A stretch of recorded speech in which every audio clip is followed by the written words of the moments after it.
Good morning, friends. I am Ramesh Chandra. Welcome all of you on the Facebook Live of schooljournal.com. Today we are going to discuss about the career options about the students of class 10th, 11th, 12th and even including 9th also. अभी आज हम लोग 5 points पे discussion करने जा रहे हैं and I am damn sure कि ये आपके 5 पॉइंट जो हैं आपके कैरियर को एक अलग डायमेंशंस प्रोवाइड करने वाले हैं. सो स्टे कनेक्टेड, लास्ट तक इस वीडियो को देखें, फेसबुक लाइव में बने रहें. हमारे 5 अलग अलग स्पीकर्स आपको डिफरेंट एवेन्यूज पे, डिफरेंट पॉइंट्स पे और अलग अलग जो आपकी कैरियर के डायमेंशंस हो सकती हैं उस पर बात करने वाले हैं. लेट्स स्टार्ट कि हम यहां पर शुरू करते हैं एक छोटी सी स्लाइड से जो आपको कनेक्ट करेगी.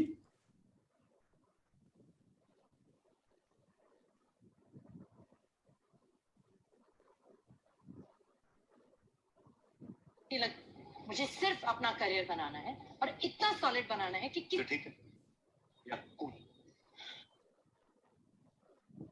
ये 7 सेकंड की स्लाइड थी. आप देख पा रहे हैं कि साहब सारा अली खान और कार्तिक आर्यन भी अपने करियर को लेकर के परेशान हैं कि हमें भी अपना करियर बनाना है. और ऑब्वियसली बात है, जब ये भी आज की मूवीज भी ये शो कर रही हैं कि हम अपने करियर को लेकर के पजल्ड हैं, तो ऑब्वियसली बात है कि हमको आपको भी होना चाहिए. लेकिन सवाल यहां पर ये उठता है कि क्या सारे बच्चे जो क्लास 8th के बाद 9th में अपना सब्जेक्ट चूज करते हैं या 11th 12th में जाकर के आगे चीजें कंटिन्यू कर रहे हैं, वो अपने कैरियर को लेकर के इतने ही पजल्ड हैं? एक डाटा ये कहता है कि ऑलमोस्ट 40% स्टूडेंट्स को ये पता नहीं होता है कि उनको आगे इन फ्यूचर में क्या करना है. ये एक्चुअली मेरी निगाह में ये डाटा 40% से भी ज्यादा है, क्योंकि इस 40% को तो शो किया गया जिनको ये पता नहीं है. बाकी 20% ऐसे भी हैं जो ये मान के बैठे हैं कि हमको इंजीनियरिंग और मेडिकल में जाना है, और उसको भी अगर कैलकुलेट कर लेते हैं तो अप्रोक्सीमेटली 60% बच्चे को एक्चुअली नहीं पता होता है कि हमारा फील्ड ऑफ इंटरेस्ट क्या हो सकता है और हम क्या करने वाले हैं इन फ्यूचर, और बाद में जाकर के वो चीजों को चेंज करते हैं. अब उसके पीछे ऑब्वियस सी बात है, सिर्फ स्टूडेंट रिस्पॉन्सिबल नहीं है. कहीं ना कहीं जो हम जिस सिस्टम को अडॉप्ट कर रहे हैं, definitely we can not blame our education system, लेकिन हम जब चीजों को लेकर के अवेयर नहीं रहते हैं तो वहां पर थोड़ी सी प्रॉब्लम हमारे लिए हो जाती है. होता क्या है कि हम अपने एजुकेशन सिस्टम में, क्योंकि हमें ये पता नहीं होता है कि हमारा बच्चा किस लेवल पे और कौन सी स्किल लेकर के और कौन सा टैलेंट लेकर के आगे बढ़ रहा है, तो हमारे एजुकेशन सिस्टम में तो कंडीशन यही होती है कि सारे बच्चों को एक टीचर एक ही लेवल पे मान करके पढ़ाता है. वो ऑब्वियसली बात है, गुरु द्रोण भी एक ही शिक्षक थे, उन्होंने ही अर्जुन को भी शिक्षा दी, उन्होंने भीम को भी शिक्षा दी, उन्होंने युधिष्ठिर को भाला चलाना भी सिखाया, और सब लोग अपने अपने फील्ड में परफेक्ट रहे.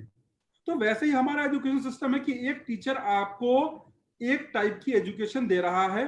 Now you have to select it out कि हमको अपने अकॉर्डिंग कौन सी चीजें सेलेक्ट करनी है. अब सवाल यहां पर शिक्षा देने के अकॉर्डिंग एजुकेशन के टाइम पे ये दिक्कत नहीं आती है. प्रॉब्लम तब आती है जब आपका एग्जामिनेशन का टाइम आता है.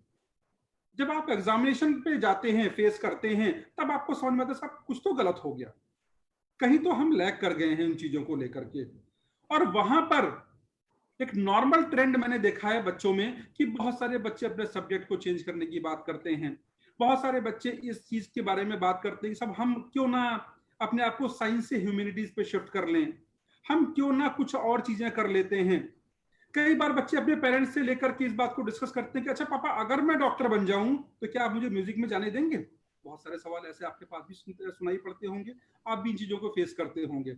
मैं एक दिन ऐसे गूगल पे बैठा हुआ था, कुछ सर्च कर रहा था, और सर्च करने पे जो चीज मुझे नजर आई वो बहुत सरप्राइजिंग थी.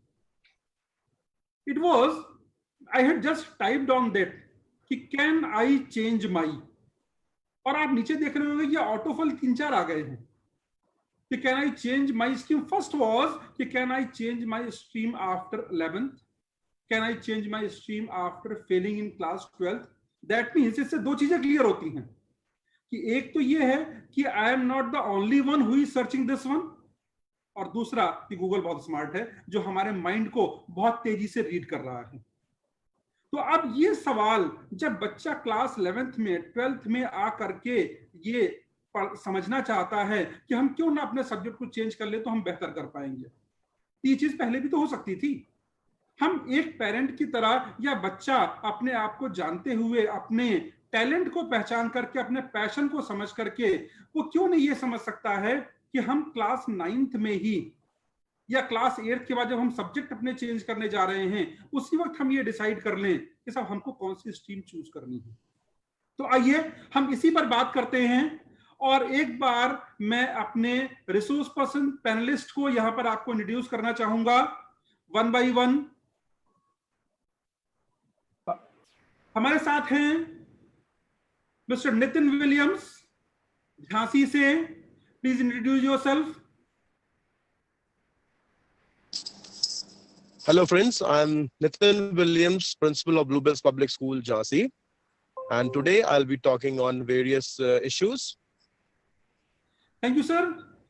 और नेक्स्ट हमारे पास हैं मिस्टर समरजीत सिंह देहरादून से, ये साई ग्रेस इंटरनेशनल स्कूल के डायरेक्टर हैं। Please Samarjeet ji. Good morning friends. Today I'll be speaking on why people shift from academic career to non-academic career. It is a major topic these days to be discussed. Thank you. हमारे साथ हैं mister Sudhanshu Shekhar नायक पुणे से और ये Poddar international school के principal हैं। सुधांशु जी। Happy afternoon to all of you. I think happy good morning. You can say also happy good evening. I am Sudhanshu Shekhar Nayak. I am the principal of Poddar International School, Pune. I will be taking you through some of the facts, data which will be analyzed and to give you a perspective in your career. Thank you. After that, we are having Mrs. Shail Tiwari. She is principal of Gyandeep Academy, Varanasi. Shail ma'am. Good morning, everyone. I'm Shail Tiwari, and today I'm going to tell you about the career options which commerce and humanities students can opt. Thank you. हमारे साथ हैं motivational speaker, rebooting minds आपका channel है, बहुत famous हैं, बहुत सारे लोग आपको सुनते हैं, आए दिन आपके व्यूज लाखों में पहुंचते हैं। Doctor Praveen Singh Deepak. Good morning everyone. मेरा नाम जैसे डॉक्टर साहब ने, रमेश जी ने बताया, प्रवीण सिंह दीपक। मैं एक मोटिवेशनल स्पीकर हूं और करियर की फील्ड में करियर कोचिंग दे रहा हूं पिछले 4-5 सालों से। और आज एक एक्सपर्ट पैनल आपके सामने है। ये लोग बहुत अच्छी अच्छी बातें बताएंगे, उनसे कुछ बचेगा तो मैं भी अपने व्यूज शेयर जरूर करूंगा। डॉक्टर साहब, वी हैव ट्राइड कि हम देश के अलग अलग कोनों से, अलग अलग जगहों से लोगों को लेकर के आए। सुधांशु जी हमारे पास पुणे से हैं, डॉक्टर प्रवीण हमारे पास लखनऊ से हैं, समरजीत जी हमारे पास देहरादून से हैं, नितिन जी झांसी से हैं और शैल मैम वाराणसी से हैं। तो ये सारे बड़े सिटीज हैं और सारे लोग मोर देन 15 to 20 इयर्स का एक्सपीरियंस रख रहे हैं एजुकेशन फील्ड में। तो ऑब्वियस सी बात है, यहाँ पर एक जो बच्चों को हमारी चीजें मिलने वाली हैं वो कंक्रीट और बहुत डिफरेंट लेवल पे मिलने वाली हैं।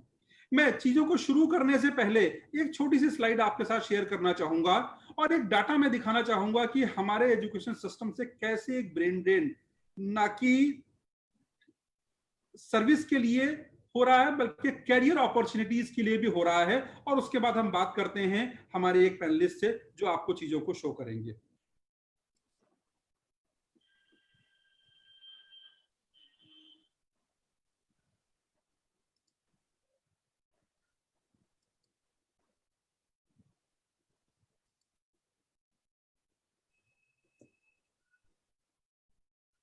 सर, ये एक छोटा सा डाटा है जो अभी रिसेंट का तो नहीं है, 2017 का डाटाबेस है ये, और ये वो उन स्टूडेंट्स का डाटाबेस है जो ये दिखाता है कि हमारे कितने बच्चे अपने क्लास 12th के एजुकेशन के बाद फॉरेन कंट्रीज में शिफ्ट होते हैं अपने हायर एजुकेशन के लिए।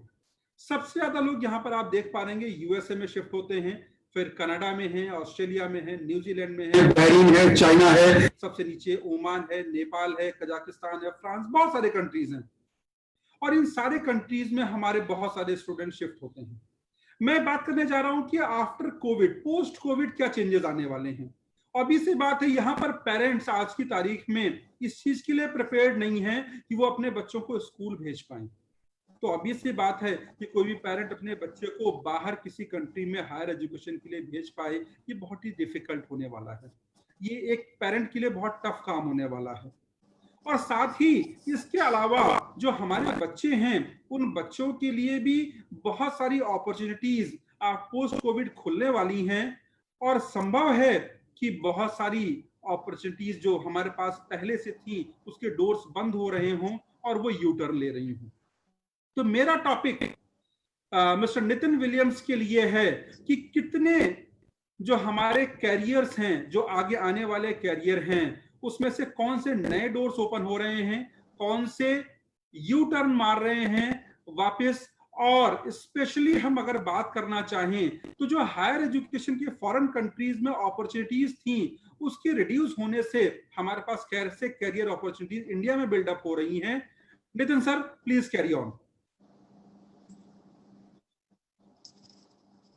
Yeah, friends, as you can see, जैसे कि आप देख रहे हैं कि इस समय कोविड का टाइम चल रहा है। हम नहीं जानते कि हमारा देश कब खुलेगा, किस तरीके से हमारे साथ आसानी होगी एजुकेशन डिपार्टमेंट से लेके। लेकिन अभी इस समय अगर हम बात करते हैं एजुकेशन सिस्टम की, तो education system is at stake and things are going to be not normal. चीजें नॉर्मल नहीं होंगी। शहरों में हम नॉर्मली लेने जाते थे या दूसरे कंट्रीज में लेने जाते थे, यहाँ पे थोड़े से रिस्ट्रिक्शंस हो सकते हैं हम सब के लाइफ में। जैसे कि अगर मैं बात करूं कि आज जबकि आप करियर के इस पॉइंट पे खड़े हुए हैं जहां आपको बहुत सारी बातें डिसाइड करना है, you have to be very careful about कि आपको कैसे अपने आप को मेंटली, फिजिकली और स्पिरिचुअली स्ट्रॉन्ग करना, the very first thing. Second very important thing is जो अपॉर्चुनिटीज जो हमें पहले दूसरे यूनिवर्सिटीज में या फिर कंट्री के बाहर विदेशों में मिलती थी, आज वो शायद थोड़ा से समय के लिए रुकेंगी। ऐसा नहीं कि खत्म हो जाएंगी, लेकिन देयर आर रिसोर्सेज। जैसे कि आप देख रहे हैं कि आजकल वर्चुअल क्लासेस चल रही हैं। Maybe the universities are going to open up very widely for all of us. और हमारे जीवन की जो गाड़ी है वो ऐसे ही नहीं खत्म होगी, बल्कि we are going to rise up and we are going to see this that every prospect is better for us as well as for the society. तो बहुत सारी यूनिवर्सिटीज हैं, बहुत सारे कॉलेजेस हैं जो अपने आप को वाइड ओपन करेंगे, ताकि शायद जो अपॉर्चुनिटीज जो हम बाहर ढूंढते थे, आज अपने देश में ही रह के या अपनी सिटी में ही रह के शायद हो सकता है हमारे लिए बहुत आसानी से चीजें डेवलप होंगी। मेरा कहना यह है कि अभी इस समय जल्दबाजी किसी भी तरीके से किसी भी बात के लिए आप लोग बिल्कुल मत कीजिएगा। सबसे पहली चीज है कि आपको ये चीज ध्यान में देने की जरूरत है कि हम अपने आप को कैसे फोकस कर रहे हैं, हम अपने आप को किस तरीके से और ज्यादा अपने आप को बनाने की कोशिश कर रहे हैं कि life should be a meaningful life, है ना। और उससे जरूरी है कि अपने आप को सेव कैसे करें। लेकिन हम घर पे नहीं बैठ सकते, हम अपने आप को परेशान नहीं कर सकते, but ultimately we have to see this that our life is becoming meaningful.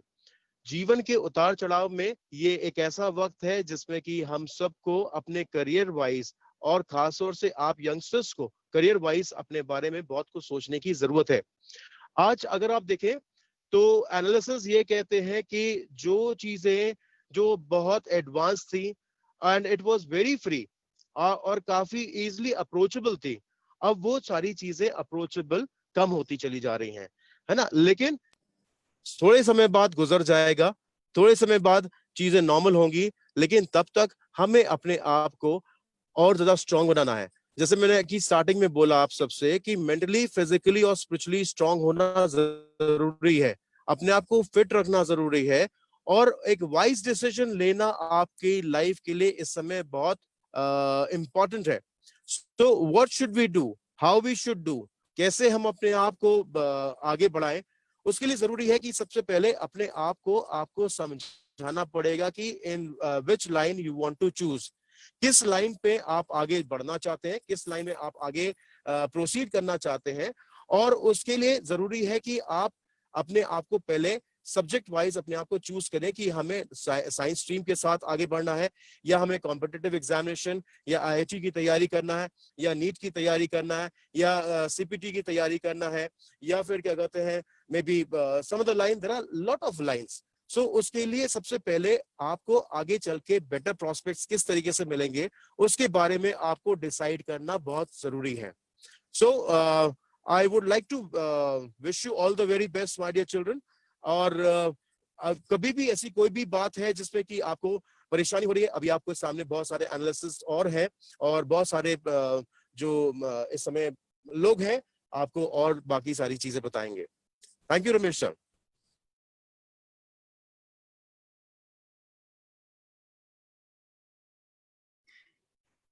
Thank you Nitin sir,